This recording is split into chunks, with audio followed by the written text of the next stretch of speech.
Hey everybody, it's the Amazing Race wrap up here on RHAP. We're covering season 36, episode 3. My name is Jessica Liese, and this is the podcast where we didn't have to be told that C's get degrees. So we're very excited to bring you all the coverage of everything that happened last night on the Amazing Race. But of course, I can't do it alone.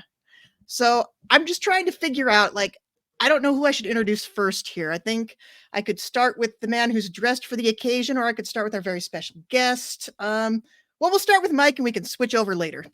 How you doing, Mike Bloom?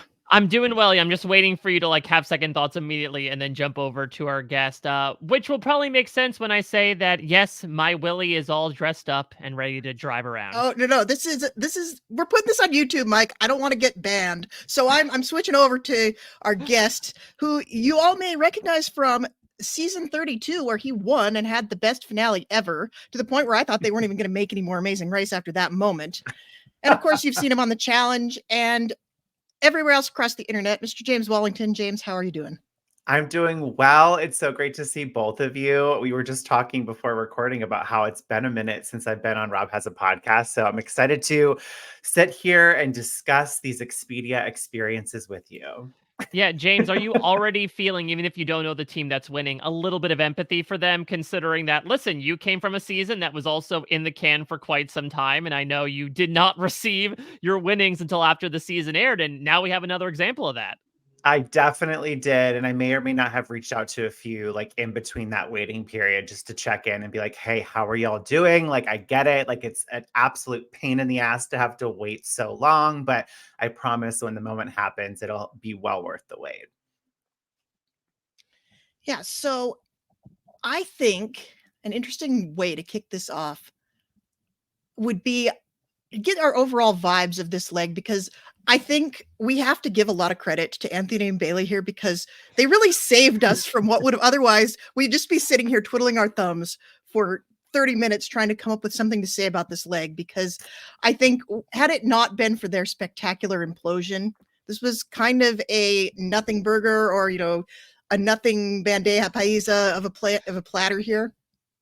Yeah, I think the abuelas might have given it maybe the thumbs down from that perspective. I mean, I think for me, we're basically a quarter of the way through the season, as it were. We're starting to get a sense as to where things are going. Now, look, things could change on a dime in both quality and the front runners. This is the Amazing Race after all, but I would say I'm sort of copying an attitude that I did for, around the 33 pre-pandemic legs, which is fun cast, not so fun leg design. And I think we got that part and parcel here, where I am still loving these teams kind of bumble effing their way around and having especially a lot of inter-team drama as well. We'll certainly talk about a couple of couples actually that had some bickering back and forth in the outdoor kitchen.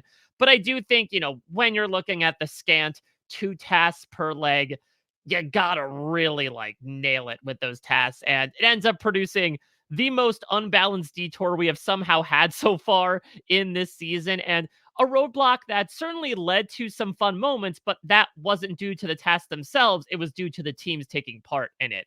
And I'm someone who, look, is not necessarily the most well-traveled, and so I watch the show for the team. So I'm not terrifically unhappy by it. At the same time, if we're getting to an inevitable point where some of these other teams are kind of falling by the wayside and kind of losing out on that entertainment factor, that's going to run a little short very quickly.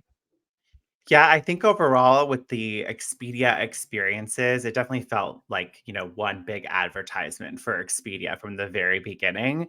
But also with that, I think the leg design was lacking for me, but I think the cast as a whole is what made up for this episode for me. And we've already touched on Anthony and Bailey. They gave me a lot of great laughs for that 90-minute episode. Yeah, well, I am really surprised. I think this is it's been a minute since we've seen the classic triple bald snark.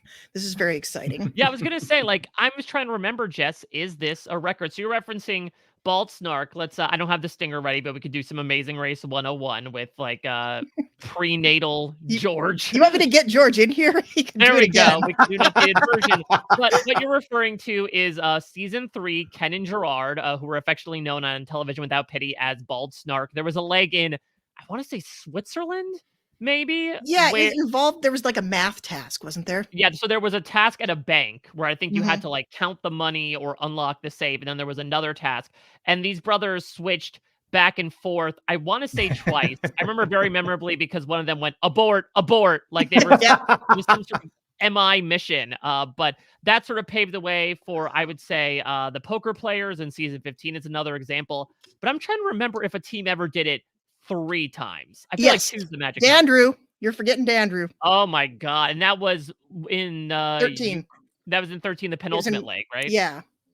It was in They were in Russia, I think.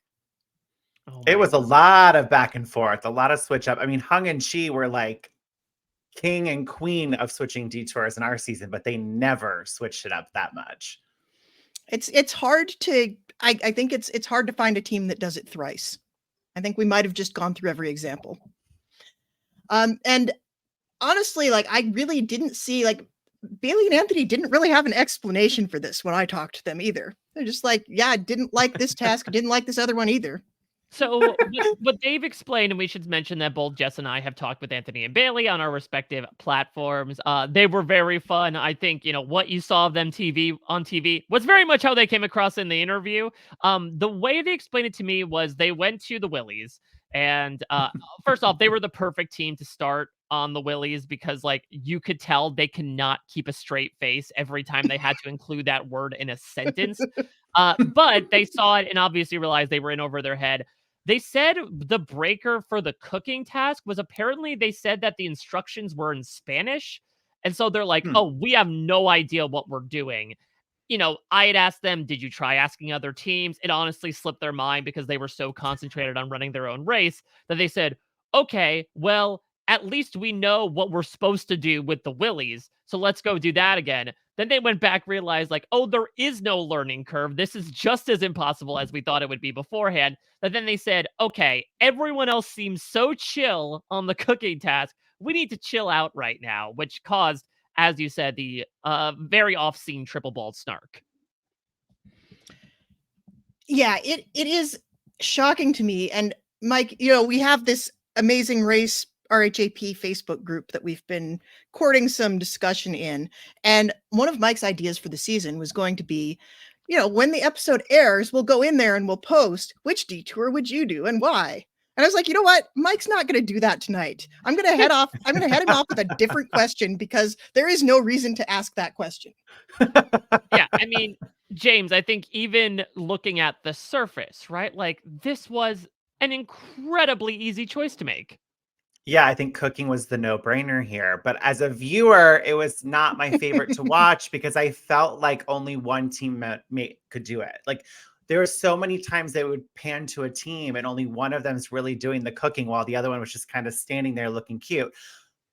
At least with the Willies, that forces both teammates to be doing something actively at the detour. So detour, yes, I would have chosen cooking. Absolutely. That's a no-brainer. But as a viewer, I was like, this is not really exciting to watch, where I feel like the Willies would have at least been more entertaining. Now, this is 2020 hindsight here. And of course, they were not filming to 90-minute episodes. They were not task planning to 90-minute episodes. They are not Amazing Race Canada. But this is how I would have played it. I would have made everybody cook. And then I would have had a detour with the Willies and something else interesting. And hopefully something equally difficult so people didn't just all do the one thing. Well, I mean, I feel like Amazing Race Canada would make the Willies a task in and of itself. Though probably the Willie would have been a sponsored car that you have to pack up. I mean, we had a lot of sponsorship this leg, let's be real. It did feel very Canadian. Yeah, I mean, the Expedia experience, as James alluded to, which I think made its return from the Iceland leg, right, in season 34. And again, Right. considering this is like 5 legs after that leg, chronologically speaking, it does make sense at the time, even though, again, we're in this weird sort of nebulous time travel thing where we had a whole season away from that. And so now we're just coming back immediately to it. I feel like they easily could have done too. I mean, there's been so many legs where there may not even be a detour present. It's just a bunch of route infos and roadblocks. They could have easily made the cooking a roadblock for one teammate. And then when they got to the other roadblock, whoever didn't do the cooking was forced to do that. And then the actual Willie task could have just been a generic route info of like, do this to get your next clue. And I think it would have just been more exciting. Well, what's interesting is let's talk about when you had a trip to Colombia, infamously, Ugh. right? That was the founding of, I'll say it, people. So get ready, the Mine Five. All right. No, you're gonna trigger the fan I base, know it's Mike. a it's a Oh swear, no. basically. Standards and practices will be R.I.P. on my James's ass. DMs. But that was not a detour or a roadblock. It was just like a rando task that you had to do, right? Where you had to decorate Exactly. that dump truck. Hook that damn horn up. Yep. It was just a generic route info after 2 different roadblocks, and bam. Is it just me or have generic route info tasks started to decline? Like we used to have a lot more of them, Maybe right? started. Yeah, this is like what Amazing Race had been for a little bit. It's just like detour, roadblock, pit stop, basically. Especially when they're doing these legs that take place, are essentially like, rest stop mega legs of like, hey, we're gonna run around the city, take a 12-hour break, we're gonna keep running around this city. They really want to stretch it out, and so yeah, they've been a bit more scant in the past few seasons, especially. I would Yeah. agree. Yeah, for sure. So we did actually have a route marker task. We haven't talked about this because we were so busy complaining. But we did actually have a route marker task that I think we forgot to mention, which is we had this mountain that you can actually see behind me here, and Ooh. 650 steps to climb to the top, which it really wasn't the most terribly exciting thing to do or watch, but I liked that we're just going to make everybody really tired right out of the gate. Yeah, I almost think it would have been fun to have it be the pit stop, honestly, just Oh my because then God. you have to work your way to that pit stop after a long leg, but to also start the leg, yeah, it made everyone tired, which I think again was a lot of people's decision in choosing the cooking is that they were like, Yeah. I'm not going Yeah. to do something physical and then do another physical. So I liked the stairs. I do think it shows how exhausting the race really is, but they could have just utilized it more. It just It's, kind of was like a yeah. placeholder. It seems like this has been a thing that has happened a couple of times already on the race.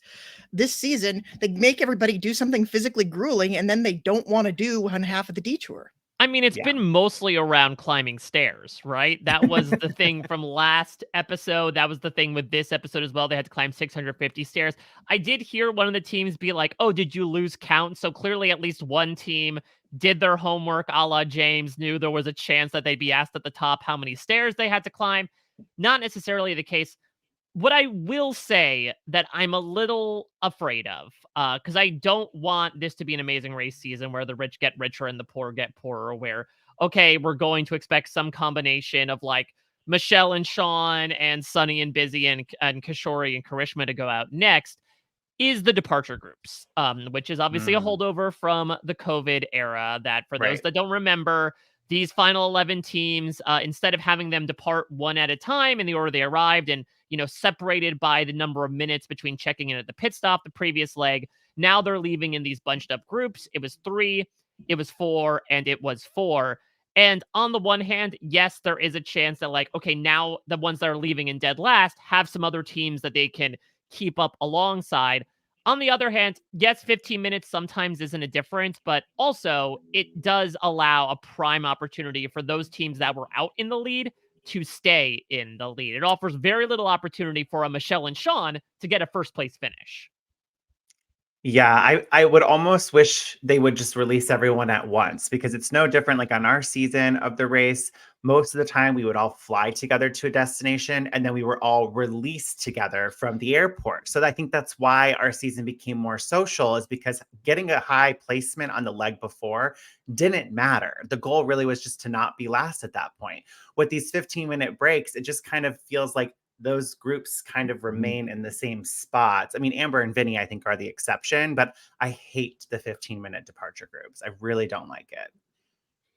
I don't mind it in the middle of a leg. Like, I don't want it to start the leg, but if you are somewhere where it's like you have these hours of operation and you have to draw a spot or like sign up for something, I feel like Yes, at least you're that's doing a something perfect first. example. Yeah, Yes, that's a that's perfect exactly what I example of think. where it's acceptable. Yeah, Yeah. I think what's unfortunate with the design is that obviously again now they're sort of designing these legs with the hope that, okay, you fly in, you spend a day in the city running around, and then the pit stop ends the day. We're not necessarily doing what we even saw last season, which was again out of order of like, okay, arrive in Thailand, hours of operation are in the morning, pick a number, Right. and then, that bunches things up at least a little bit more. Like you said, James, Amber and Vinny are going to prove to be the exception here. But otherwise, it's really tough unless you're super, super good at these tasks and the other teams aren't, for you to be able to just catapult yourself into the lead when you're so far in the back. Yep. Although it does make it delightful when Amber and Vinny accomplish that. Yeah, I mean, well, he had a really straight approach to that roadblock. So I think that was a huge reason why I think they made up so much time. Yeah, it's true. I mean, we will get to the roadblock. I think there's a lot we want to talk about before we get there, but I wanted to talk a little bit about these water taxis because I thought there was something very interesting in this where they open the clue and it says, choose a water taxi. You don't get to switch water taxis. And then, like, looking at it in hindsight, it's like, did they know one of these was going to stall out in the middle of the lake? And it's just like, you might Yeah. pick the dud. Good luck. Exactly. It's a game of Russian roulette.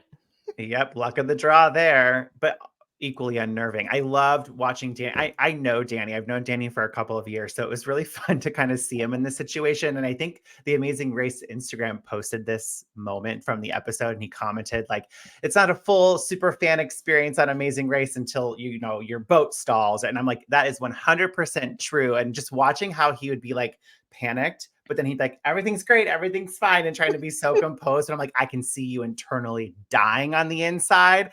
I loved it. I thought it was a great moment. But him and his mom are just so cute. Yeah, Yeah, I think they're wonderful. as much as I don't want to necessarily like exploit, unwellness and anxiety for TV ratings, I love Angie and Danny having to constantly be in the mode of like, everything's okay, everything's not okay. Like having to balance that outside and inside has been so much fun, even if it is removing years off their lives. I mean, it is a curse superfan kind of thing that it's a superfan curse in a way I don't think we've ever seen. Because actually, James, you are a perfect person to ask about this because I know that you yourself were a superfan before you were cast on the race. And I would love to know, like, how much are you thinking about that when you are on the race? When something goes wrong, are you thinking the entire country is going to see how I react to this in the moment, so I have to keep it together? Yeah, I mean, a perfect example is when what Leo called Will and I were a plumbing issue at the Paris airport in France, and we couldn't even get out of the parking garage.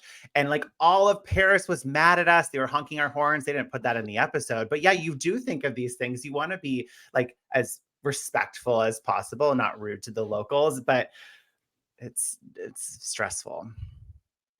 Yeah, it's very hard. And I wonder, did you ever, like, I know we're not allowed to confirm or deny if we ever knew if anybody was going on the Amazing Race before they went on the race, but you've mentioned that you knew Danny before he was on the show. Is that something you Yeah. ever talked about with him? Before going on? Yeah. I didn't Or know. yeah. Ooh. Yeah. Or like after you were on before he went on. Oh yeah, I mean, like as a fan, like I Yeah, as told him about fans, our have you yeah. discussed Oh it? yeah, as a fan, he definitely asked questions, and I should have probably picked up and read between the lines as to why he's asking questions. But he did ask questions and about our experience because we love talking about it, obviously. So I did fill him in on what our experience was like and what worked, what didn't work, and yeah. Yeah, I think it's interesting to me because now I've also been in that position a couple of times where I've known someone was on before they were on, and I've gotten the opportunity to Okay. talk to them, and may or may not be someone on this podcast. I think it's like it's an interesting calculus Yes, of don't like, dox that I'm going on Amazing Race 37. yeah, I don't know who your partner would be, Mike Bloom. Me either. Good luck to him. But I think it's such an interesting thing. Like, I feel like if I was going on the show, the very first thing I would do would be to reach out to anybody I knew who had been on the show. At this point, like, I'm a bad example because I could just reach out to pretty much anybody who's ever been on the show. But I think I would want to know what are the most helpful questions you think someone could ask a former racer? God, I mean, I think really just like what can you not prepare for? Like, what Yeah. is something going into it that we just can't prepare for or that we shouldn't waste our time preparing? Yeah. I think that's the biggest thing because as a fan and having watched so many seasons, that was the thing Will and I underestimated going into it was the stuff we couldn't prepare for, like the sleep deprivation, just how physically taxing it was. No matter how much physical workouts we did before leaving, it still didn't matter because it just does this wear and tear on your body that you just never could have prepared for. I think that would be the biggest question, but also I've had some people, since our season may or may not have reached out being like, I'm in the casting process. What do you recommend? What was helpful? And 90% of the time it's such a loaded question. So like, I'm like, Will and I made a YouTube video. Here's our video if you want to watch it, just because it really does kind of break down everything. But the biggest thing is also just knowing the show. Yeah. There's so many times people watch, like, I've seen a season. I'm like, no, you need to watch all the seasons as much as you can before you go, because it really is a wealth of knowledge. And then when you're sitting there on the couch with the person that you're applying with, you can actually talk through the hypotheticals of like what you would do and what you wouldn't do. So that way, when you're on the show, you guys cut time down in those quick decision-making moments, because we saw Bailey and Anthony trying to decide, like, should we not? And I'm like, how much time did they waste just deciding rather than making a split decision? So I do think watching the show and having those conversations with your partner before leaving is equally as important.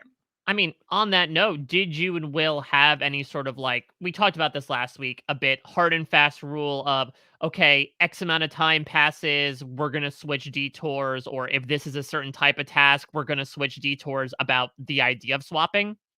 No, that was our hard rules. Like, we will never switch a detour once we commit, Wow. because nothing on the race is impossible. It's really just slowing down, taking a minute to reread that clue, which is a learning curve, rereading that Kind of going clue, back to those dump trucks.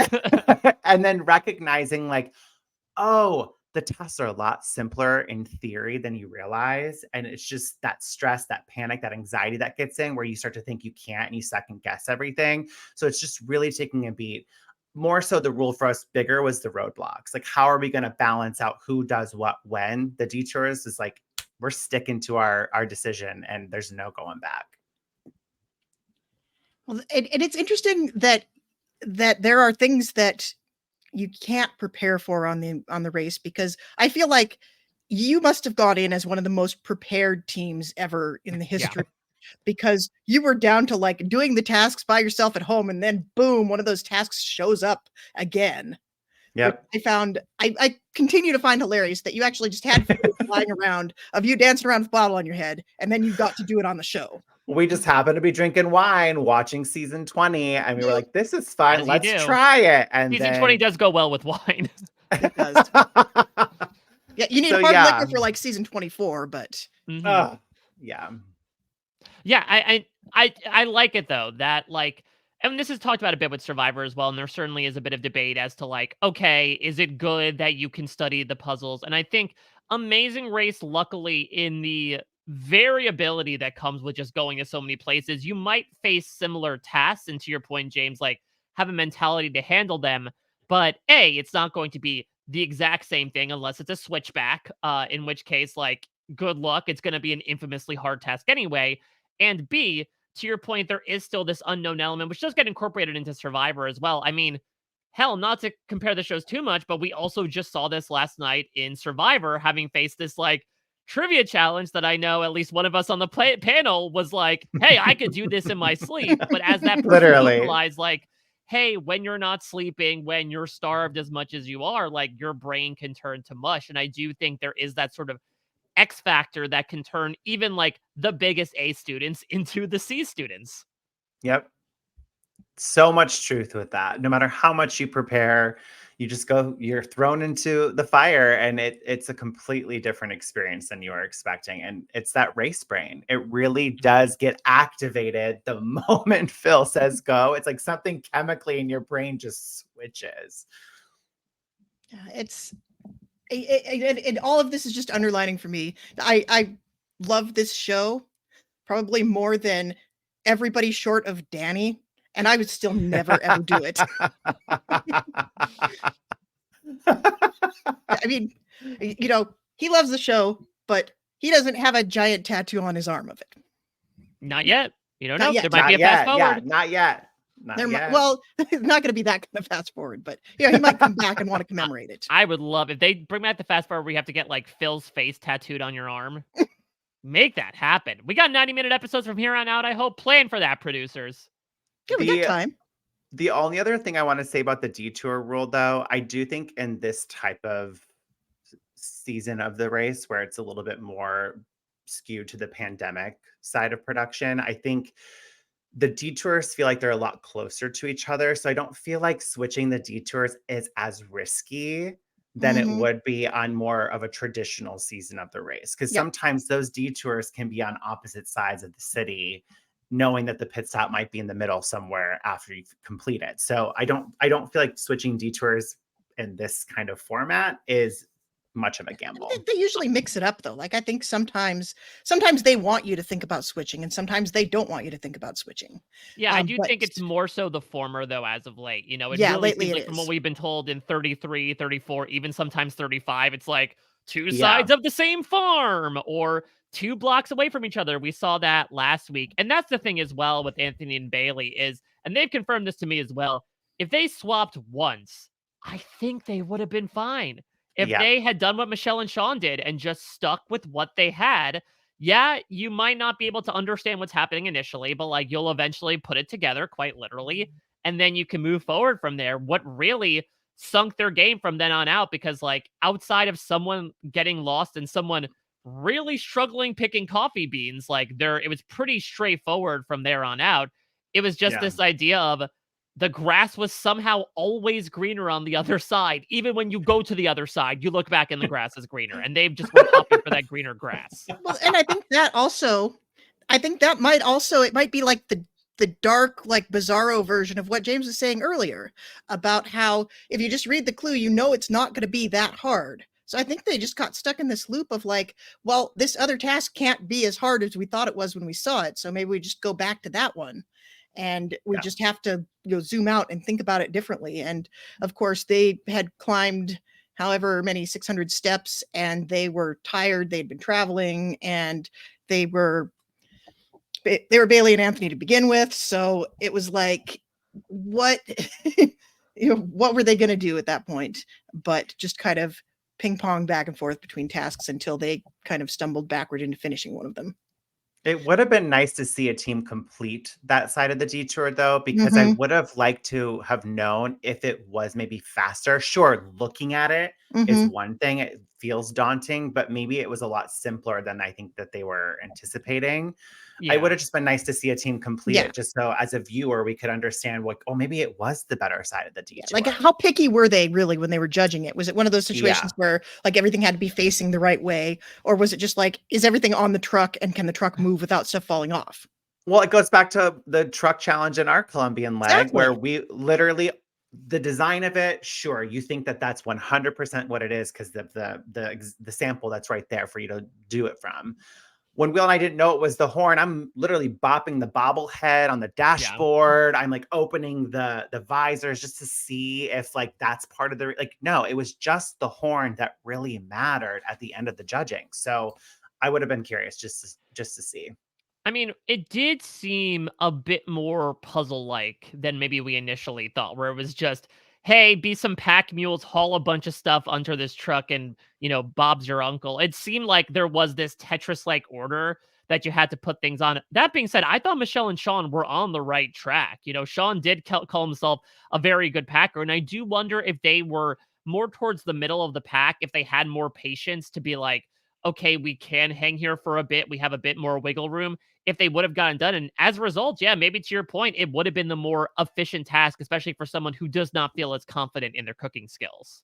Well, and same goes for Sunny and Bizzy. Like, I think they had intention of going to that detour, but then I think following other teams or just seeing teams go to the cooking, they just kind of ended up there. So they're like, let's do this detour. I feel like they could have absolutely beast moded that if they had gone there first. I would want to ask who had seen Tough as Nails because they've well, done I'm this assuming on Phil Tough as asked Nails. that at the beginning of every leg.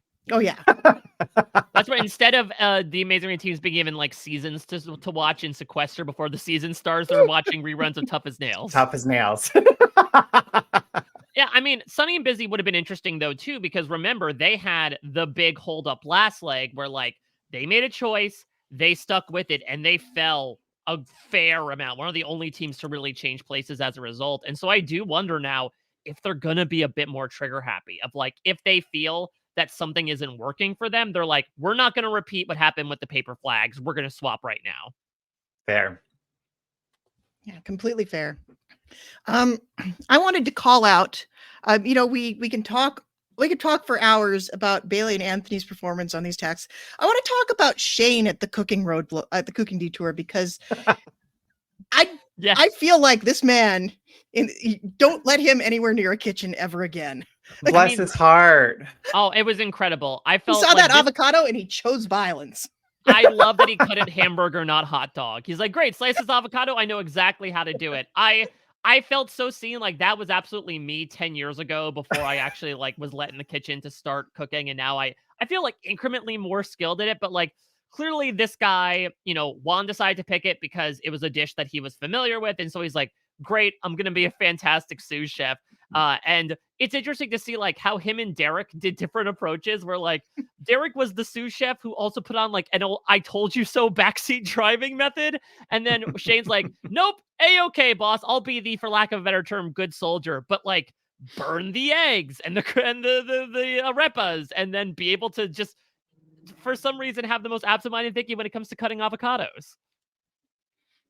Well, this is the situation again where, James, you said it earlier. It's like one person is really doing this detour and the other person is just kind of standing around helping. Yep.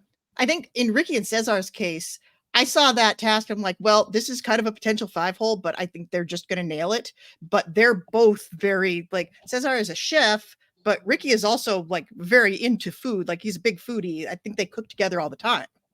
Yeah, and especially because he was already aware that like presentation really does matter. He was already kind of like 2 steps ahead of like, that's really ultimately what we're going to be judged on. So that real life experience coming in play, like really set them apart from the other teams this leg. But in terms of the other teams, yeah, it was just one person doing it, one person just watching, like Amber and Vinnie. There's a little bit of friction in the kitchen with those two. That's the thing is that I do understand from a utility perspective the complaints of like, yeah, this is pretty much like a roadblock 0.5, where like, okay, one other team member is sort of helping, but I loved it as just a test for the teams. I mean, that being said, you could do this with like any cooking show where you put 2 people with a predetermined relationship on, but it was fun to at least like see the heat quite literally get turned up on some of these teams, which we can certainly get into. Like that was by far the most captivating part of this. Besides the fact that I did not realize I had to eat before watching this episode, because like that plate looked really good. Even at the times when they got the thumbs down, like copious amounts of meat and fried eggs, sign me up. I found a place on 165th Street that does it. I think I'm going to make my family go there. So, yeah, I was pretty captivated by this dish as well. I think we gotta talk about Derek and Shelisa because I feel like they had a really rough time with this as well. But I felt a little bit seen with the two of them trying to work together because I don't let my husband in the kitchen when I'm cooking anything. Like if he wants to get something, I step out of the kitchen, let him get it, and then I go back to what I'm doing. Like we do not cook together at all because he's right there and he's being really annoying and there are sharp knives. Yeah, I understand it. And again, I think they are kind of walking that fine line still of like, if any other couple was talking this way to each other, like you'd sort of grit your teeth in a way that we were seeing a bit with Amber and Vinnie, but like clearly their relationship works in the way that they communicate. They would not be where they are if this wasn't the case. So when, Derek starts jumping and being like, well, I'm a barbecue king. I'll work on the meat. Where's the flour? And she just replies, do you know how to read? Again, on paper, you'd be like, oof, this is brutal. But there's enough snark onto it that it does feel a bit cheeky to me. And you can watch them leave the task. You can watch how they are. Yeah. It really felt relatable to me, honestly, of just like a couple cooking in the kitchen together and just like those little like moments of like you think the partner is doing what they should be doing and then they're really not doing what they're supposed to be doing. And then you're like, oh, come on. Like, how have you not already been doing this? I found their dynamic to be very relatable. Also, like, there was a not nice period, I would say, when Shelisa gets burnt and Derek says that's what you get, which is like Yes. a little too brutal. But I did like before that Shelisa makes the mistake, right? Of like, oh, she thought it was 1 cup for all 3 plates. It was supposed to be 1 cup Right. per plate. And Derek actually says, "Damn you," which I didn't think anyone actually said in real life. Yeah, that's nobody goes full Charlton Heston there. Exactly. You blew up the plate. A cup of rice is a lot of rice. Am I right? That's way too much And rice. that plate's full of so many other things. I don't think you need that much starch. A cup of rice on each plate. No. And plantains No. too. Mm-mm. That's like starch all the way down. It's just meat and starch. There's not a vegetable in sight apart from the avocado, which is a fruit. So yeah, and I think like the key thing is you have a team like an Amber and Vinnie that kind of get in that snarky rut with each other, and they don't come right back out of it. But Derek and Shelisa were kind of at each other's throats during the task, and then the second they were over, the second they were in the tuk-tuk going to the next thing, they were completely fine, and excited, and happy, and ready to move on. I mean, honestly, I wonder if it's a bit of compartmentalization from the jobs that they formerly had, right? They're both Mhm. police officers, and I think they walk into the line of fire quite literally. And I think there is certainly a mental capacity there of like, whatever you just dealt with, you got to put it behind you and move on because, otherwise it could go very south for you. And I wonder if that's something that they maybe have brought into their relationship as well, where even when, Derek is sort of giving off Jess's aforementioned quote of like, well, C's get degrees, basically saying, in this case, it's this paradox with Amazing Race of, to James's point, sometimes they're looking for perfection, but sometimes they're just like looking for any piece of relatively cooked meat on a platter that's arranged nicely. You gotta gauge what it was. And for Derek, from his perspective, it was the latter, but they were able to recover fine. Also probably helped that they were still in like second, third place at this point. Yeah, you can't get stressed out when you're that far in front, especially when you know that there's probably only one more thing in front of you, like between you and Phil. Yeah, cooking tests are always interesting in terms of what's being judged because it reminds me of when we were in Manaus and cooking for the tribe there. I just felt like we did everything right steps wise, and we absolutely like aced the steps, the ingredients, how everything was mixed. But when the judge tasted it, he had a reaction. Like it was clearly disgusting.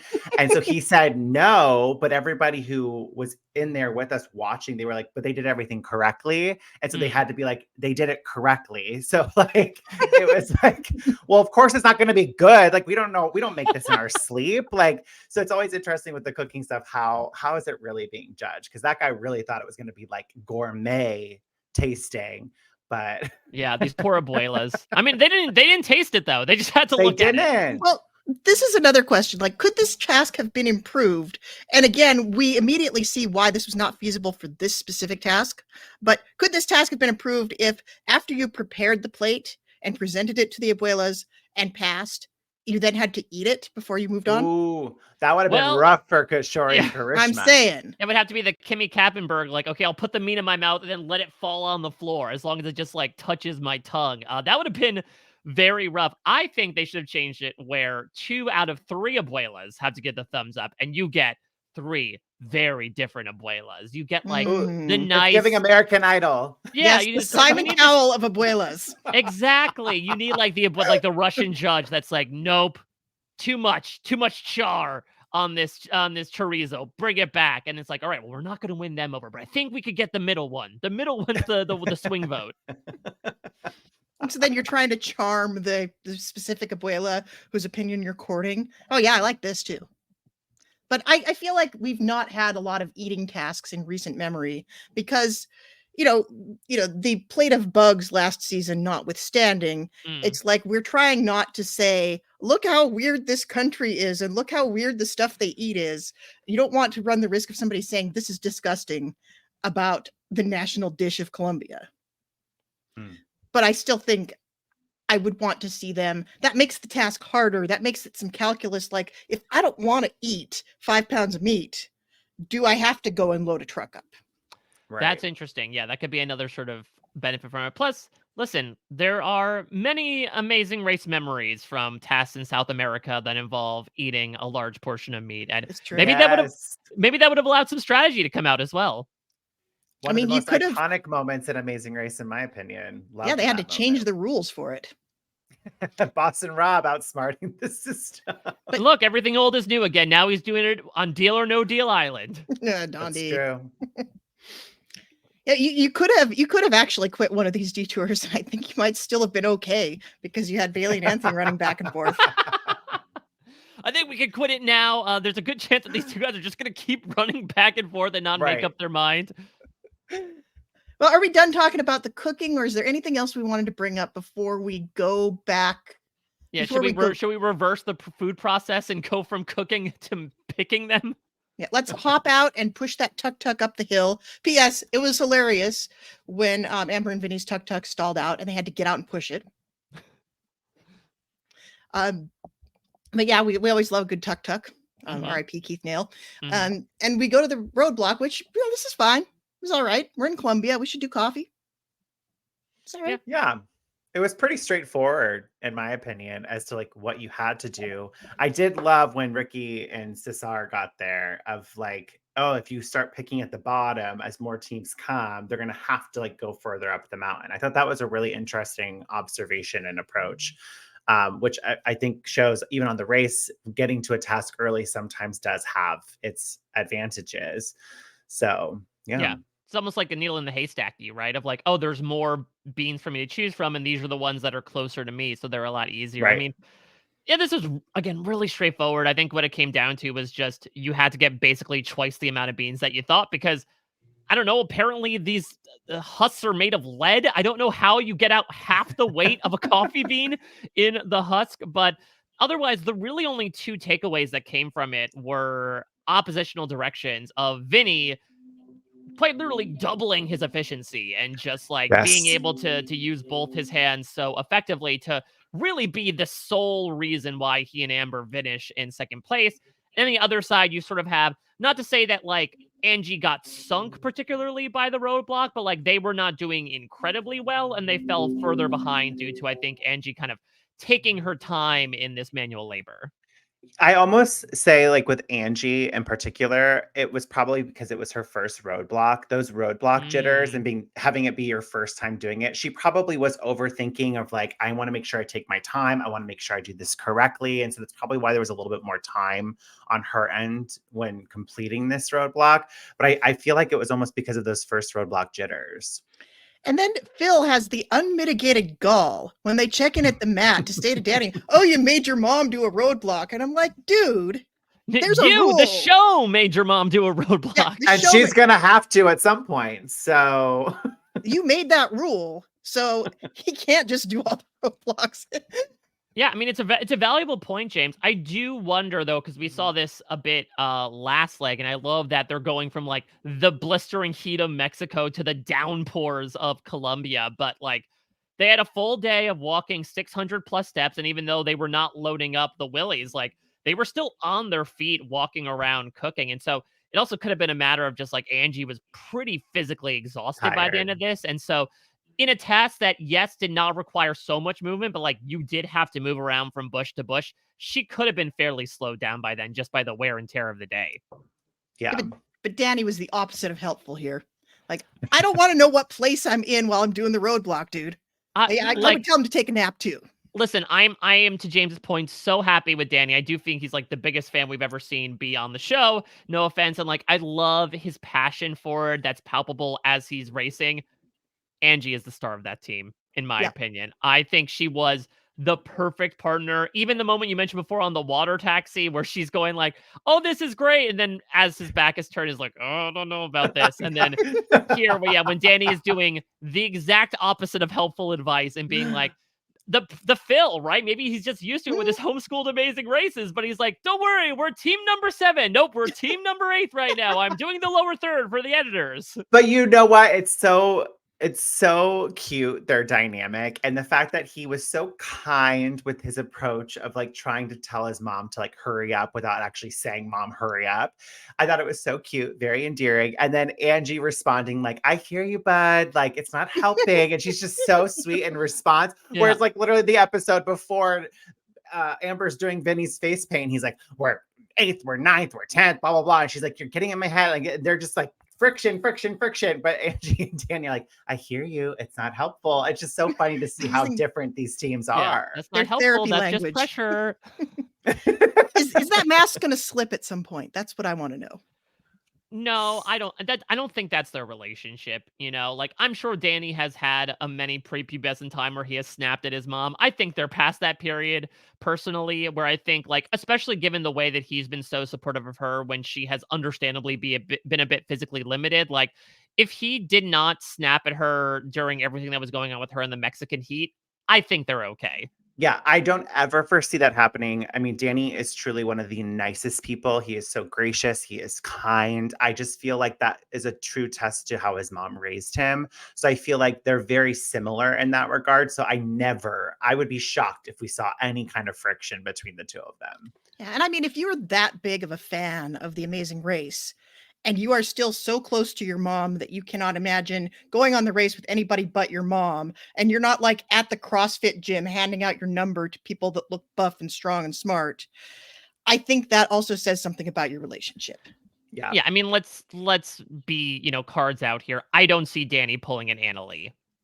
No. Come on, mom. Yeah. No, I don't see that happening either.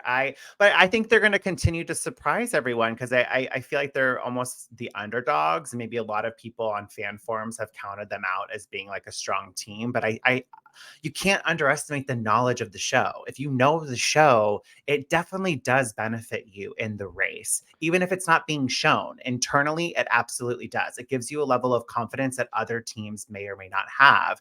And I think with Danny, that's going to be a huge asset. He already knows forming relationships or connections with Mhm. other teams is important.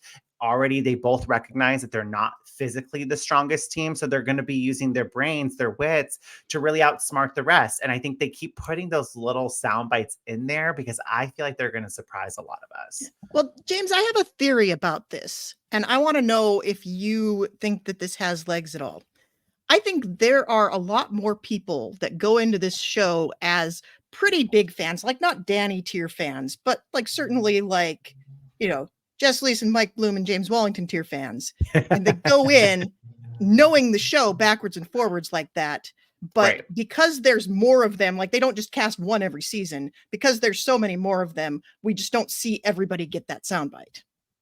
Oh, for sure. I mean, it's exactly why Will and I were threatened by Leo and Alana on our season. The amount of knowledge that they had and were open about, that scared Will and I because we're like, let's hold our cards close. So, yeah, I do think there may be more fans in the mix. I mean, Maya and Rohan had their fan moment too, which Yeah. sadly, if they had lasted longer, maybe we would have seen more of that. But yeah, Danny, I think, is definitely getting that super fan edit just because of how vocal he is and his mom being like, this is my son's dream. It's a cute narrative. Yeah.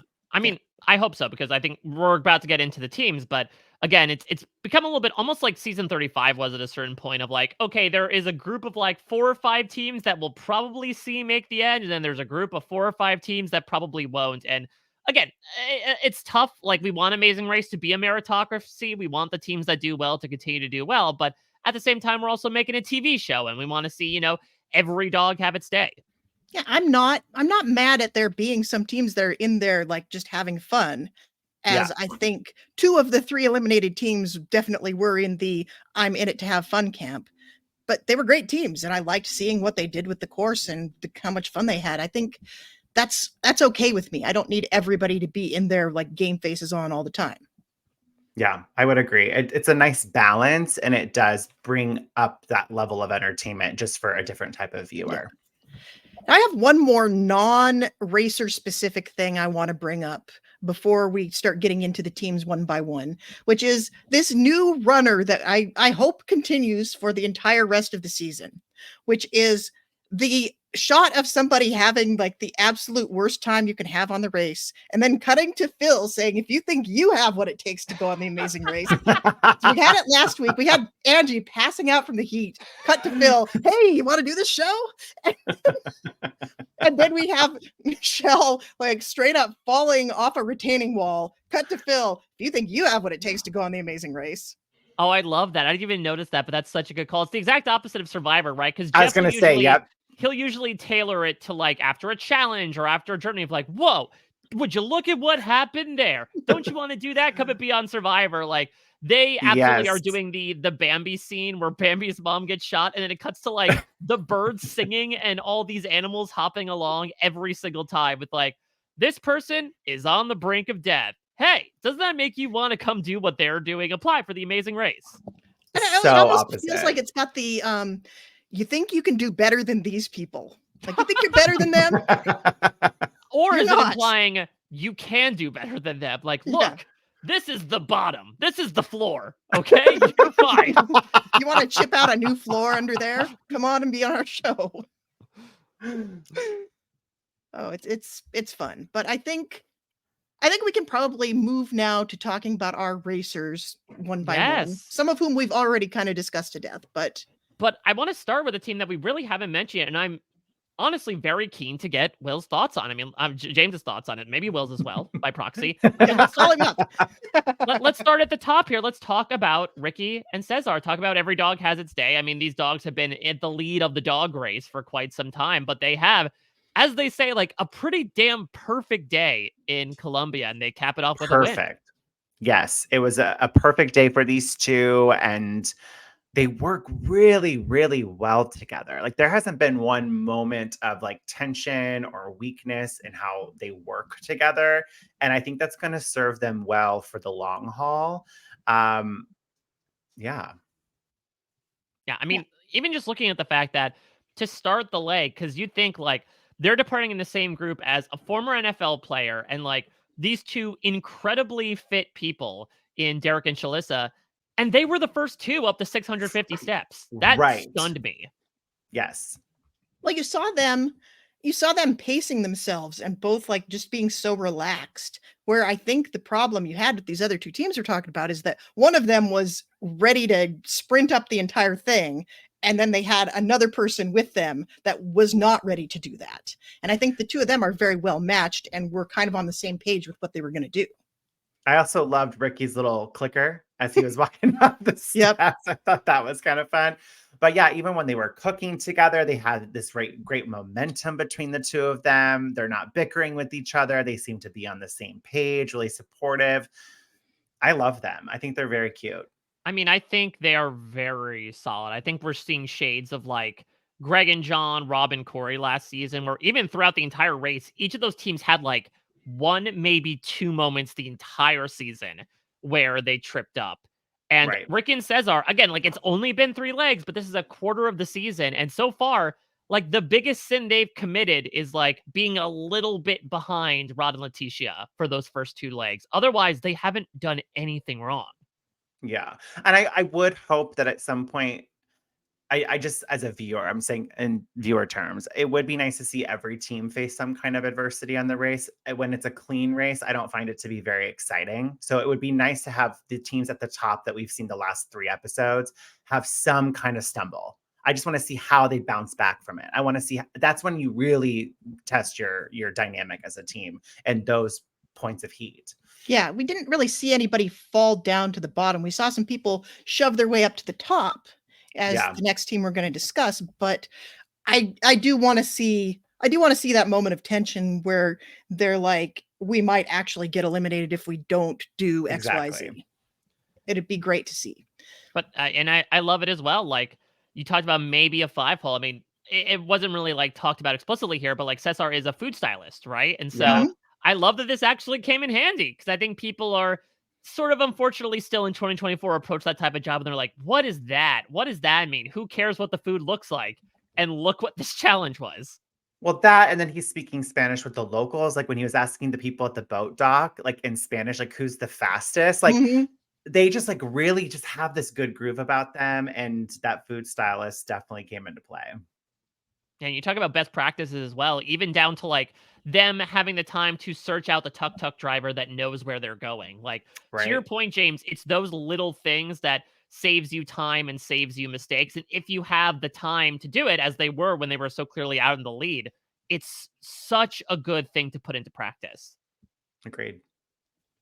All right. Well, let's move on to another team that is one of the rare teams that has actually changed places throughout these first 3 legs, and quite amazingly, as Amber and Vinnie went from the last team to leave in the second leg to now the second place team in the third leg. And it's a combination, I think, of like, Vinnie's experience in the kitchen and Vinnie's experience in the orchard, it seems. Boy, I mean, oh, go ahead. I was just going to say, it's like, it's almost frustrating sometimes when you have one team member that's just doing all the things. And I want Amber to have her moment in the sun at some point as well. Hey, she did with her face painting. That's true. No, but I hear what you're saying in terms of the tasks overall, but they remind me, and I mean this very respectfully, they remind me a lot of like old school couple teams that like they're getting to a boiling point, in my opinion, especially with the preview for next week. Like, they remind me of old school Amazing Race, and like that makes them fun and very interesting to watch. And they clearly know what works for their relationship, and they're putting it out there for all of us to watch. But they just give me old school Amazing Race team vibes. I had that same thought. I was like, Television Without Pity would be diagnosing them with like 5 different psychiatric problems right now, because they're like the classic single digit bickering team that probably is perfectly great to each other outside of the pressure cooker. Yeah. Yes. And we even talked about them on our recap last week with Mary and Chris and Maya and Rohan. And they were like, you know what? They work together. So they clearly know their communication style. They know what works for the two of them. So it's easy for us as viewers to be like, oh my gosh, there's a lot of friction with these two. But that's so true. Like, this is a completely different situation. You're being thrown into that pressure cooker, and they know what works for them. And we're just getting to watch it. See, that is such a valuable point, that they are honestly coming into every task with the intensity of an operating room. And they talked about like a code blue situation in the first leg, but something with the cooking where, Amber's like, oh, I don't know how to do this. And he's like, give me this so I can read it. It's like, okay, well, this is the consistent energy of like, I need 50 cc's of morphine stat or this guy's going to flatline. They're just bringing that to every single thing they do. And she's like leaning against the cooking stand, and she's talking to the camera like, Vinnie, he cooks all the time. And he's like, I need your help. Like, I need you to help me cook. Yeah, it's like, I don't feel like there's anything wrong with them. I think this is how they talk to each other. And I don't know if it's going to be great for their race, but I think as humans, I think they're great. Yeah. I mean, it shows 12th, 7th to 2nd. Like they're finding their groove. They're figuring it out. Curve. Yeah. Yes. When they have the tasks that fall into their wheelhouse, and I think they're one of these rare teams to like realize what their mistakes were. Something that Anthony and Bailey hoped to do that unfortunately they weren't able to act upon, and be like, okay, even if we're going to sort of argue to get places, we know how to get places now, and we do well at the tasks when we get to it, which oftentimes is like the key thing to do on The Amazing Race. That some teams do fail because, dang it, we're great at the task, but we can't figure out how to get there. But it seems like they figured things out for now, though, as James mentioned, it might be a bit of a different scenario next week. Yeah, for sure. Third place, stop me if you heard this one before, Derek and Shelisa. I know we talked about them a bit, but anything else we want to say about the two of them? Shelisa, really heartwarming story about the cancer scare she had a few years ago, how she's still technically in recovery, but she wants to compete as sort of a larger messenger for the entire Survivor community. And this is another team that gives me like early season Amazing Race vibes. Yes. Because this is a team archetype that we used to get one every season. We don't get them every season anymore. But these two, like, we could have had them on the show 15 years ago in the same archetype, and they would have fit right in. Completely. And I just think they're total badasses. It's still like, the fact that she said in the first episode, I think people are going to underestimate. And I'm like, babe, you guys keep getting 3. Like, you're in the top 3 constantly. Like, I would not be underestimating you if I was racing against you. Like, you two are so equipped for this race. I love them. Like, I think they're great. Yeah, you 'Cause I can think that podium they're- once on accident, but you can't podium twice without having something good. And I also love that, like, they're able to walk this line of, like, they are snarky and bickery with each other, but they're not, like, villainized by the other teams. Like, having them help out Kishore and Krishna being like, "Oh, we Mom and love them. Dad. They remind us of our kids." And then they'll turn to each other like, "Oh, shut up. Hand me the salt." That's what you want, in my Yeah. opinion. Yeah, for sure. All right, well, let's move on to another team that repeats for the third time in a row. Juan and Shane, and I guess we can get more so into the foot race to the mat. And yeah, I think out of this cast, these would be the teams, them and Rod and Laticia, that would be the ones to get in like an all-out, flat-out, slip-on-your-ass foot race between 4th and 5th place. Yeah, but 4th through 10th place was basically an all-out, fall on your ass, slip around race to the mat this week.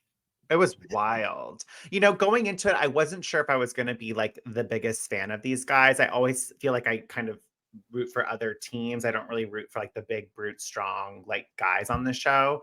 But these two, I just find something really, there's like a sweet quality to them. And I really love their dynamic. And then Juan being able to talk about like his upbringing and coming to the States with his family and how there was so much opportunity for him and them. And then being able to share that with Shane. Like, I'm just really loving this development we're seeing of the two of them rather than these like overly confident, cocky, arrogant, think they can do everything better than everyone else type of like mentality, which we've seen in previous seasons. They're just, I find them to be like a little bit of a breath of fresh air. Now, Yeah. what I do find interesting is that we're going to obviously continue through Colombia in this next leg. Do we think that Juan and Shane will continue to have a bit of an advantage? I mean, one of the reasons why they picked the cooking, besides was because like Juan knew the dish. I wonder if that's going to come into play because he was in the country until he was what, 7, I think. I think Yeah, that's what he right. said. He said he moved to the States when he was 7, and he cited the year 1999, and then I felt ancient. I thought he said 1989 at first. I'm like, okay, good. This makes me feel a little bit better about Yeah. myself. No, he said 1999 for sure. I got on board with them this week because, like, the second Shane started being comically bad at cooking, was like, okay, you can have a team that fits this archetype as long as they're like, as long as they have an Achilles heel, and as long as we bring that Achilles heel right out in the open very early on, I can get on board with a team like this. I also loved Shane making up for it by freaking vaulting over Yes. the brick wall like he's back at boot camp. Just in Just like parkour. it was one of the more, I think, intense foot races, honestly, we've seen to the mat where they're like, oh, we have a chance, let's go. And so Juan and Shane just go full Terminator and just sprint forward, and Shane's demolishing brick walls in his path as they just blaze past Laticia. Well, speaking of the twosome, let's talk about it. A little bit of a fall from grace. Of course, it's impossible to do when you place first in the first 2 legs. But hey, James, it's the classic tale of the tortoise and the hare, but don't you dare call them the tortoise. Yeah, turtle. The turtle and the rabbit, I think they said. I think it's public domain. I don't think they have to go with the off-brand version of the tortoise and the hare. They are Aesop's gonna clearly sue them. having they're clearly having so much fun together. Like even on the boat ride, they just like really seem to be appreciative of being able to share this experience with each other. They haven't really seemed to really fight yet at all. They're just a strong team, and I feel like they're one to watch. They have such good banter too. Again, even going back to like that tortoise and the hare thing where like Rod's like, oh yeah, I'm definitely going, I don't want to be the turtle. And she's like, but the turtle won. He's like, yeah, but that's too slow. Like I love the fact that yes, Rod does come in with this competitive edge that Laticia has admitted, like she's not necessarily a part of that, but like honestly, I don't want to psychoanalyze their relationship too much, but it does feel like he will almost always subjugate himself to her. Like he has his sense of competitive drive, but I think at the end of the day, like he will follow where she leads. And I think that leads to a very healthy relationship, both overall and obviously on the race as well. Yeah. It's a great dynamic between the two of them. And I love it when you have a pair that is cast on the race because one of them is fairly high profile, but then it's their partner that ends up being the secret superstar. Like you have like a Ryan and Dusty, or obviously the D'Angelo and Gary effect. where, you got to come on the race with somebody, but then the somebody you come on the race with turns out to be the best thing that happened to your team. Yeah. That's a good comparison. I definitely was thinking of Gary. Well, what does Laticia think about art? Is she an art aficionado? We have to How many figure that out. PlayStations does she have? Oh, good question, right? What I love about them that makes me so excited about them as a team, though, is that, like, despite their background, they really have not been going with the all physical mindset. Yes. We Mhm. saw this in the first leg when they decided to go with something a bit more mental, and then here when they are the first to really espouse this logic of like, hey, we just climbed 650 stairs. We don't want to do something physical again. Again, they're really sort of defying the odds of what you would think from a former NFL player and his wife. Yeah, you're right. That was the only note that I took was like, oh my God, they're so strong, but they're gonna say, we'll tap this one out. We're gonna go cook. And I was like, that was it. I would have liked to have seen them do the willy truck personally, but they know their strengths and when to exert it and when to not. I think we got to start amending that rule, because I think we've always said that if you have a task that looks like it's physical, but if you just keep at it, you'll do it. Mental, where you have to figure out what it is, and it might take longer than just the thing that's brute force. We always said that the common wisdom is to do the brute force task, and Right. I think this season, Amazing Race was listening to us, and they stopped doing that. They started making these brute force tasks so much harder. Do you think when Danny's like, oh, I listened to Amazing Race podcast, the producers were like, oh, tell me about them. And then they started listening. And now as a result, they're changing the rules we're putting out there. I mean, there are Amazing Race producers that were listening to us before this, but I think most of the time they just listen to us to make fun of how wrong we are. Get in line.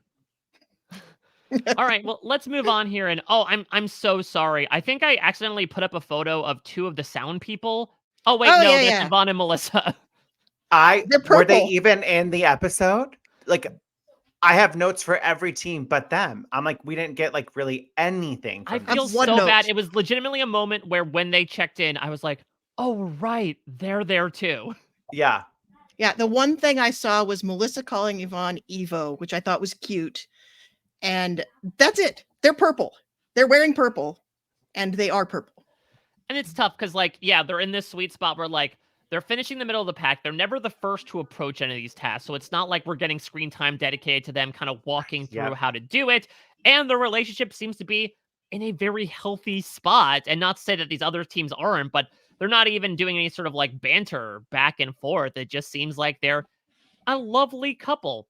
Unfortunately, that doesn't make for pristine television, but who knows? Amazing Race can break even the strongest relationships down, and so maybe we'll see that happen. Just was not the case in this episode. I really can't think. It's been a while since I think we've had a team like this under edited in an episode, especially in a 90-minute episode.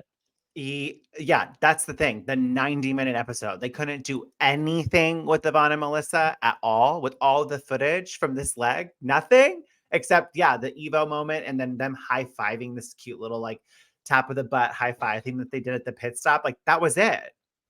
We really got nothing. I mean, maybe we'll see more when we have fewer teams and there's like everybody gets an average of more screen time. But for right now, it's like, okay, good for them. 6th place, right in the middle there. All right, well, let's move on from people who didn't have a lot of personal story this episode to maybe the ones who had the most. Yeah, Sunny and Bizzy, they're doing it for grandma. And do you think even if they had hired like random locals to judge the food contest, they would have had them dress up like grandmas just for Sunny's sake? They'd Mrs. Doubtfire Mhm. them? Yeah, that was so sad. That whole story, like just that was, I think, a big fear just going on any show is like just getting a phone call that you're not expecting, that you're not wanting, and just having to make that decision of like, do I go home or do I keep racing or keep competing in their honor? So my heart went out to Sunny in that moment. But yeah, like everything, this whole like, and she even said it, the theme of this leg was literally grandma, abuela. Like it just like how poetic was that for her? And also a very spiritual journey for her to go on. Yeah, it was. It is interesting though. I think this is maybe the first time I've heard of the Amazing Race breaking the fourth wall like that. Like I don't think we Yeah. get Yeah. a lot of these calls. I feel like it happened like I'm thinking of Survivor All-Stars as the last time I can think of that happening. Yeah, so Big Brother, I know, and Big Brother's a bit of a different situation because like you're stuck in a house, but I know that like in season 16, Derek and Frankie Grande both got informed about the passing Right. of their relatives. It happens actually a fair amount, but yeah, I mean, just like pull out down the curtain, James. This is something that is commonplace, right? Yes, I would agree with you on that. And also, I think with Big Brother being live too, people are like already invested in their lives. So it makes sense to pull in the real life elements. But yeah, Survivor and Race, it's just so uncommon. Yeah, so it's a sunny day for Sunny, even despite the rain. I will say though, like her energy, I want to bottle it. It's so strange, right? Was she the one that they captured on the tuk tuk doing like "We're on the amazing race" and paddling, and then her at the roadblock Yeah, her when at the she's like, Roadblock was "They're special. rats, they're biting me in my butt." I'm like, is this the spirit of grandma? Is this how you're channeling your grandma right now? Yeah, do it for grandma. I guess so. Listen, if grandma's spirit makes her weird, give me more of it. I absolutely love it. This is that team that I think is like, I'm kind of looking out for a Sunny and Busy moment every episode between their giant ass sunglasses, between them really struggling last leg, and now between like Sunny's grandma making her go absolute ham on the coffee beans. Like they're low key strange, and I'm really liking it. It is like there's a specific Amazing Race Canada archetype that Dan Heaton is always looking out for, and then he points it out to me and I can't unsee it. There's always like one person on the race that is the most deadpan, secretly hilarious person on the entire race, where it's like the weirdest stuff comes out of their mouth totally flat, and they totally react the same way to everything. And I feel like maybe the American version of that is the stealth weirdo. Oh, I love it so much. It's fantastic. So, let's see. I mean, Sunny and Busy have been one of the teams that has been like really. It's odd because you would say up and down in their performances, but they finished what? They finished like something like 8th, 10th, and then 8th again. Like the placements don't necessarily represent it, but or 9th, 9th, and 7th, I should say. But it seems like they've been the ones that have like done really well at some tasks and struggled at other tasks, whereas a lot of other teams, like your Ivon and Michelle's, for example, have just been like very simply competent at everything. Yeah. Yep. They were the only ones to do the flags in Puerto Vallarta, so. Yeah, we still don't know how they managed that. Right. I will also say at the end of this group that Phil, what do we think of like motivational Tony Robbins Phil? Did you all notice this? That like as these teams are checking in, he's like, I just want to say you're all doing such an awesome job. We've never had a group like this that's so competitive. I don't know where this came from. This is not like this is not Tony Robbins. This is Chris Traeger. This is you guys are literally the most competitive group of people, and I'm so excited to have you here.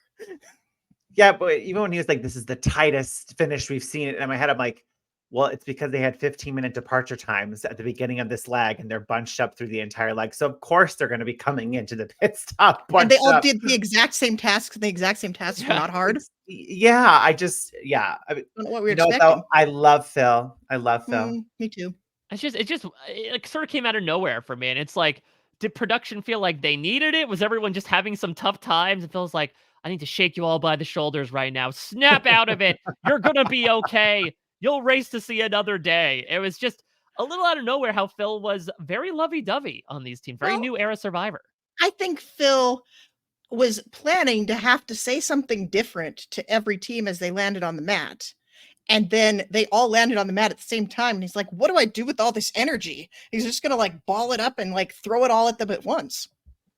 Yeah, I think we just need that Alex and Connor. I think Phil needs that one team, right, that he can just sort of dunk on. And maybe, unfortunately, Anthony and Bailey were going to be that, and they were cut a bit too early. So I wonder if Phil needs to find that outlet in somebody. Yeah, maybe he does. But also my favorite runner is like when teams check in on the mat and he has some time to like chat with them, and then he tries to run the same dad joke on 3 different teams. Yeah, just to see what happens. I mean, most infamously, of course, was in your season, James, the extended bit about like, well, we got a call from Homeland Security about danger to watermelons, Gary and D'Angelo, and you're gonna go to jail for destruction of property. He did the same with us in Paris about like, we got a call from the city about you guys being a problem. And I was like, okay. To realize that we had like the Clark Griswold in National Lampoon's Christmas Vacation logic. Like, oh, I heard a little birdie told me. I mean, Mike, we have spoken to Phil for extended amounts of time. I don't know how this surprises you. Oh, not whatsoever. He's made of dad jokes. That's the thing. I just didn't know how much he represented that on the race. And it turns out 100%. A lot. Yes. Well, listen, we may have lost one chaotic team that kind of stumbles their way through the task, but I'm so happy another lives to survive here in Kishori and Karishma, who, ironically enough, like maybe some of the best butchers in the race, despite the fact that they're vegan and vegetarian, respectively. They did a good job. And honestly, I would like to start a petition to cast more cousins on The Amazing Race because I feel like we've had some pretty iconic cousin partnerships throughout the seasons. You have Charlotte, Mirna, Leo, and Jamal, and I think there were two others, but like, I mean, the iconic cousins are Charlotte, Mirna, Leo, and Jamal, and I'm now adding Kishore and Karishma to that list. They are providing entertainment left and right, and I always am laughing when I'm watching these two. Maybe that's the play. Maybe I don't have to go on The Amazing Race. I will just get George to pair up with my niece. They're the same age. I can just I can start training them up now. We can like put them in like Hunger Games career tribute training camp. And by the time they are 18, they will just dominate and they'll be the best cousin team of all time.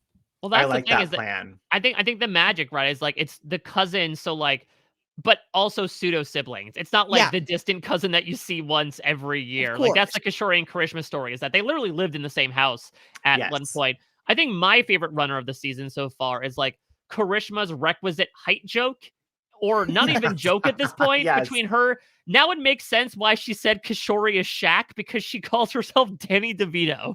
Yep. 4'10". Like that's Yeah, I feel like everybody is extremely tall next to Karishma because Kishore maybe 5'8". She's not, I would say, give or take. Not tall. Like we met her, but she was wearing very high heels. But yeah, they just have like they come in at 11 every week, and I appreciate that about them. They come in at 11, but also like, with the energy that they're already in last place, which I love. That there's like, even if they're in the lead, they're like, oh my god, we have to do this right now. Like that happened in the very first episode when they don't read the roadblock clue and they're in like 5th place, and as a result they fall to 10th place. There's just this kind of like manic chaos that they bring to every single task that they accomplish. I mean, it was a good leg for them here. You know, they finished with their highest placement. Granted, it is 8th place over 10th place, but we should note that they are on the rise. And I think as they vocalize, this is the example for them of learning from their mistakes, learning to slow down a bit. And maybe, to your point, James, this fledgling relationship with Angie and Danny will go somewhere. Yeah, because we've seen that. We've seen this like budding relationship between these two teams. So I'm curious if that will be something we'll see more of going forward. But I think, once you get over the initial jitters of The Amazing Race, I say 1, 2, 3, maybe 4 legs, you can really start to find your stride. And I think maybe Kishore and Karishma will eventually find their peak. Like I think they're completely capable. All right, let's move on. We talked a lot about them before, but Angie and Danny, I wouldn't say they were in a scare for elimination, but it was a bit of a tough leg for them. They've end up finishing in 3rd to last place. But as we've talked about before, Jess, you think they have the capacity to nosedive, or should I guess pull up from the nosedive, that once we get the groups going again, they should be able to pull ahead? I think they have the capacity. I think it's between them and Kishore and Karishma for that like kind of high energy, not necessarily the first team you'd think of on paper team that ends up going super duper far, because we do like kind of the Arun and Natalia upside, where you have this team that's got like really great energy, but they're not the typical team that you expect to see like going to the final 4, the final 5. I could see this team going to the final 4 in like just on the strength of their race knowledge and the supportive relationship they have with each other. I agree. could see it happening. I would not underestimate Danny's mind. And I do think moving forward, it's really about knowing what roadblock to do and not do. And if there's any kind of puzzle or mental type task, Danny is going to absolutely blow the other teams out of the water. So I think it's only a matter of time. It's got to be the right place and the right task for them to really push ahead. And we saw it with Amber and Vinnie on this episode. Anything is really possible. So I think with these two, they absolutely have a shot at getting to the top. Now I just want Angie singing Donald's Where's Your Trousers. Yes. The one thing that we didn't mention that I wanted to note is that they have in their photo here, they have their Walla Walla t-shirts, but Angie was not wearing her Walla Walla t-shirt today. So there was only one Walla throughout the whole race. Should they rate each leg on a scale of 0 to 2 Wallas? Yes. This was a 1 Walla leg, personally. I think it wasn't their best. It's just like Bones Day and No Bones Day. It honestly is. Yeah, they noodle the pugged it. Yeah, zero Wallas, 1 Walla, or 2 Wallas. Hey, when Will and I were in Colombia, we didn't coordinate our outfits and it was one of our worst legs. So maybe this is just a sign that it's important to coordinate your outfits with your teammate if you want to do well. Yeah. 1 Walla is not as good as 2. Superstition. Well, let's go from Walla Walla to a guy that was clinging to a Walla as he was sidling his way down a steep cliff. Michelle and Sean.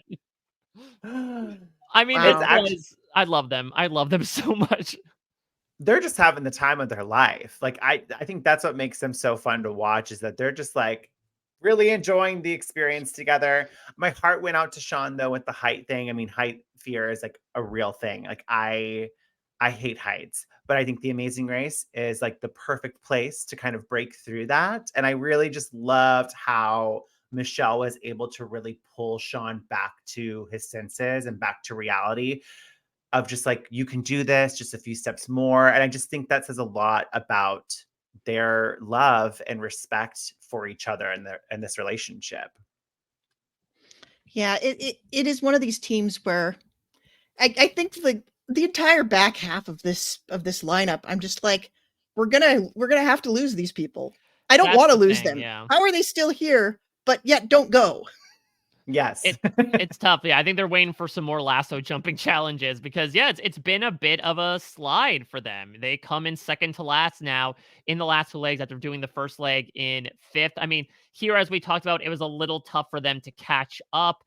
They were clearly behind with Anthony and Bailey climbing the stairs, and then they try to do the willies, and then they end up swapping. And then here, yeah, I mean, it's a pretty wild situation. Not since the days of the water slide have we had like teams freak out, not at a task, but getting to a task. That was the thing. It was that it wasn't doing the roadblock. It was just, hey, walk down these steps it's always about the steps to get to the roadblock. And Sean's like, nope, not going to do it. Nope, this is where my game ends. I'm just going to sit on this hill for the rest of my life. Yeah, and it was like none of the other teams really had any trouble with it either. Like it wasn't even presented as part of the challenge. Could have been a matter of the elements where like Michelle did slip going down the stairs. And so maybe things had just become much more precarious. Listen, I do not want to necessarily advocate for like, defacing any sort of ancient or like very, cultural properties. But like, you could probably put a handrail on that hill, right? Maybe. Or just slide on down it. Yeah. If these stairs are incredibly wet and there's nothing blocking me from just rolling down the hill, I'd be a little scared. Yeah, get on your butt and go straight down. Well, that's what Michelle told Sean to do, right? Like, get down on your hands and go down backwards. Yep. All right. Well, last, but certainly first in our hearts, I think, with just the unique elements. I mean, we talk about teams that bring that old school element, and I mentioned this last week, but Anthony and Bailey, like the reincarnated version of Cammy and Carly, I think, of just these twins have such a good heart, but they had no idea what they were doing from the jump. From the moment that the first location they went to, they thought they had to climb the pole and swing off of it like the other guys around them. You knew this was going to be one of those teams. Yeah, like they probably watched some seasons and were like, oh yeah, this looks so fun, dude. Like, let's do it. But not realizing there's a lot of work that goes into it. And it's fun, sure, but it's also work. Like, it's hard. Yeah, So I feel like they just watched it and saw the fun aspect and were like, let's do it. that's exactly what they told me. Okay. That they said their grandmother was a big fan of Amazing Race, and she liked it. Oh, grandmother. Yeah, Another abuela. yeah. Well, they said specifically that their grandma's 4 favorite shows were Jeopardy, Amazing Race, Survivor, and Big Brother. And it's like, I think they looked at those and were like, which one of these would we be the best at?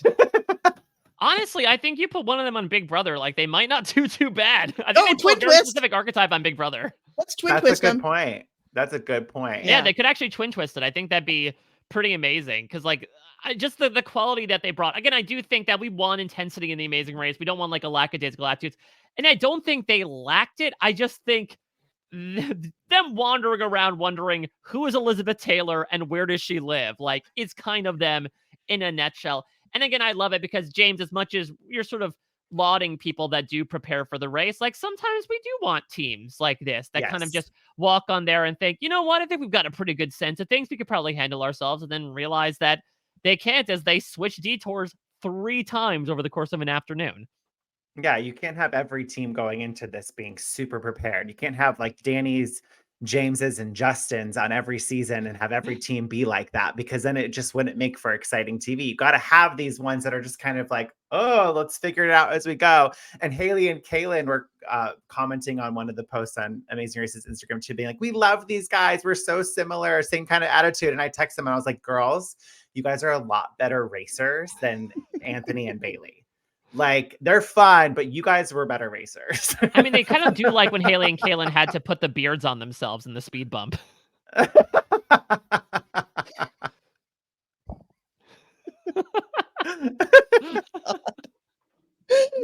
Now I'm picturing that, and you're not wrong. Exactly. So maybe they just saw themselves from a looks perspective. There we go. So three teams eliminated, but Anthony and Bailey coming in 11th place, which would be the first team eliminated from like a regular Amazing Race season. That's fair.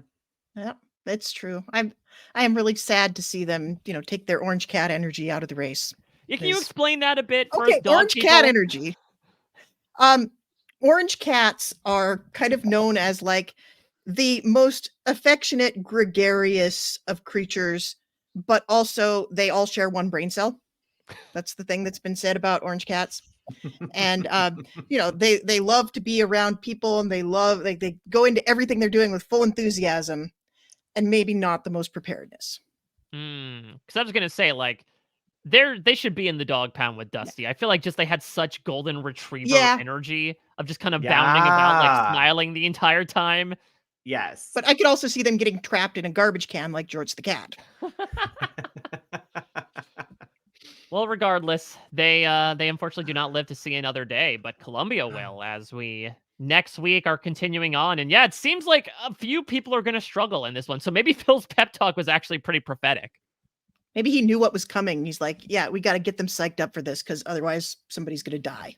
They're like, you think this was hard? Just wait till leg 4. If you want to be on the Amazing Race.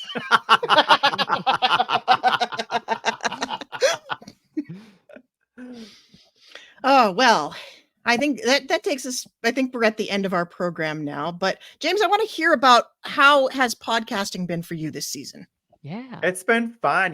Will had to tap out. His work has kept him busy. And so I've been teaming up with Kayla, and, she was my ride or die, my bestie on the Challenge USA. Literally one of the best things to ever come out of my experience on reality TV is my friendship with Kayla. And so it's just been fun. We have so much fun together, and we're both big fans of the show and reality TV in general. So I can't imagine teaming up with someone better than Kayla. That's awesome. And where can we find this? On mine and Will's YouTube channel. Okay, there you go. Super. Yeah, plug away. And like you mentioned, there might be a chance that if future racers want to check it out, now you get the perspective of not one, but 2 different teams that both made the finales of their respective seasons. And we try to bring on, guests every week, just so we can all kind of more of like a racer roundtable, if you will, where everyone has a different perspective from their time on the show. And, tonight we'll have Haley and Kaylin and Bailey and Anthony. I thought this was the perfect time to bring these 2 teams together. Have them wear the beards and we'll see. Are we sure that you're not just going to end up with 2 people on your show? Right. It's just they're going to become one. Yep. That's amazing. That sounds like such a great panel. And I'm trying this season. I want to make sure that everybody knows that RHAP is not the only game in town by a very long shot. And a lot of former racers bring their expertise, like for one season or more seasons or many seasons. And they know so much more about it by virtue of having actually been through it. And that perspective is just so fun to hear from, whether it's on yours or Lewis's or Justin's or anybody. So everybody definitely check out James and Will's YouTube channel. And Mike Bloom, what's going on with you? Yeah, so as I mentioned, I did an interview with Anthony and Bailey, which was very fun, gave their own perspectives as to, maybe some things that they were a bit over their heads about, but still having a great time doing what they did. You can check that out over at Parade, where I also interviewed the most recently booted castaway from Survivor, who I know is very much mourned by the internet, so I'm sure you want to check that out. Be getting together this weekend to do the B&B to wrap up what I thought was a very solid episode as well to round out the pre-merge. And then the other big thing is that post-show recaps is officially on its way out. And so we've done a couple podcasts to close that up once and for all. You can check that out. We've got a couple of surprises coming your way. Otherwise, you can follow everything I'm doing at a Mike Bloom type.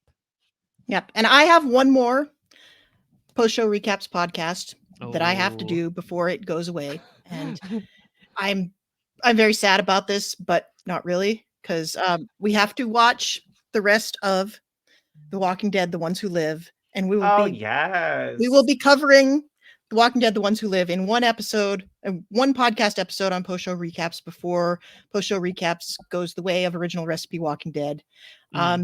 But I'm super excited about that. And of course, when the season began for Walking Dead, The Ones Who Live, I did review that over at variety.com, which you can probably find somewhere. But other than that, I'm just doing this. And I'm having a good review, by the way. I did read it. Oh, thank you. Because Reddit didn't like it at all.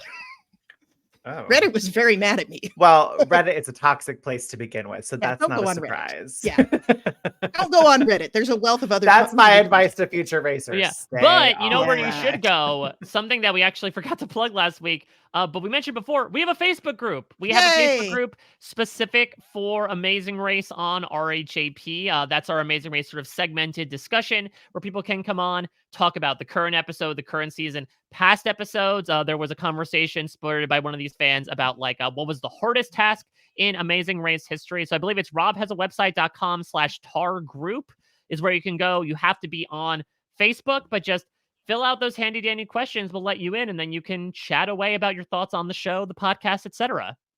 Yeah, we have, how many members are we up to, Mike? We're over 500, right? We're definitely over 500. I did make it a goal in the beginning of the season that we would outnumber the Facebook group that had Ivon and Melissa getting together, which was girls who love hiking.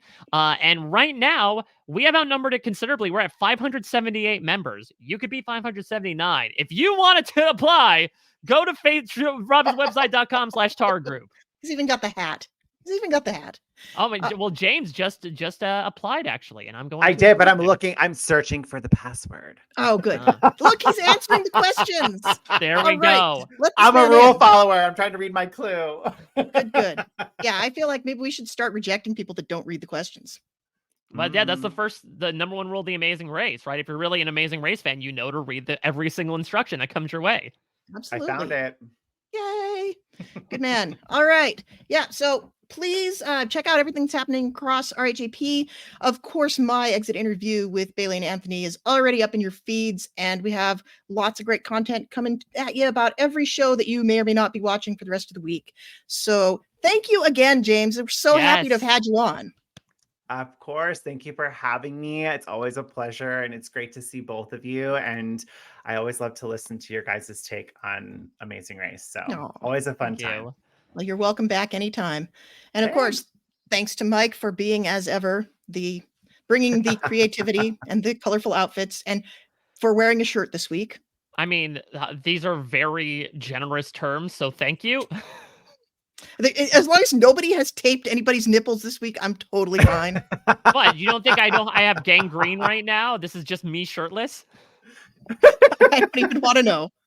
Yeah, this is the first podcast where everyone didn't tape up their nipples, because Lewis rose to the occasion last week. So I know we can keep the streak going. Well, we didn't tell James that he had to, so I would have if I knew. I'm a I- rule follower. I know you would. So I'm in retrospect, I'm glad we didn't. I heard it was painful.